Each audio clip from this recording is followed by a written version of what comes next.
మరి ఒక వీళ్ళ పచ్చడాకులు తెంపుకొచ్చి జంగమయ్యను సక్రములు పెట్టి కూర్చుండబెట్టిండు. అన్నము తినమంటారు రామా. ఆనాడు ఒక వీళ్ళ గౌతరాజు పిల్లలు ఆలియదేవి పిల్లలు 7 అన్నదమ్ములు.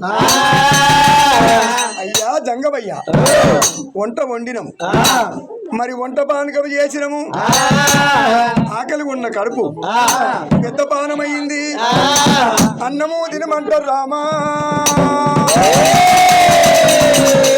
ఆనాడు ఒక వీళ్ళ అన్నం తినమంటారు 7 పిల్లలైన. ఆనాడు ఒక వీళ్ళ కైలాసపతి మానుభావుడు ఏమంటుండు, అయ్యా పిల్లలారా మరి ఒక వీళ్ళ మీరు వంట చేసిండ్రు, మీరు వండినల్ల పుణ్యం లేదు, నేను తిన్నల్ల పుణ్యం దొరకబోదు.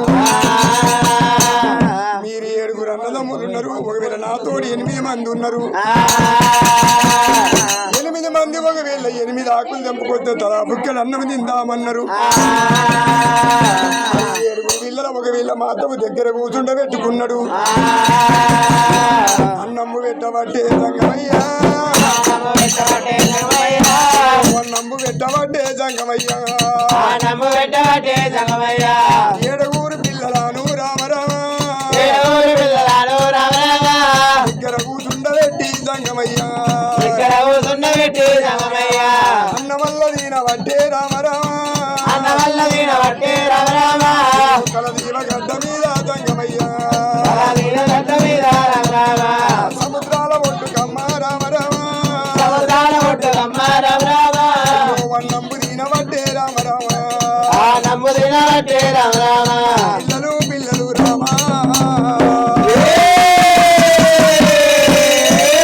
ఆనాడు భగవంతుడు 7 పిల్లలకు కూడా అన్నం తినబెట్టుకున్నాడు.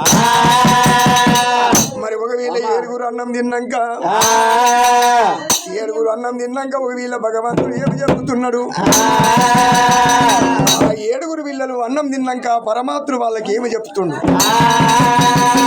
అయ్యా కొడుకులారా ఏ ఊరు ఉన్నది ఏ పల్లె ఉన్నది ఎలనాగదేవి ఎవరికి అన్నారు మిమ్మలను, ఊరు పేరు చెప్పారాదు,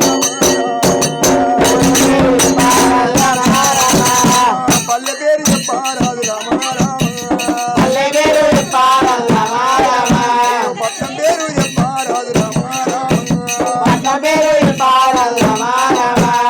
ఆయి పేరు చెప్పారాదు రామారామ, ఆయి పేరు చెప్పారాదు రామారామ, పిల్లలు పిల్లలు రామా. 7 పిల్లల పేర్లు అడిగినప్పుడు 7 అన్నదమ్ములు నీలాముని పాలాముని గంగాముని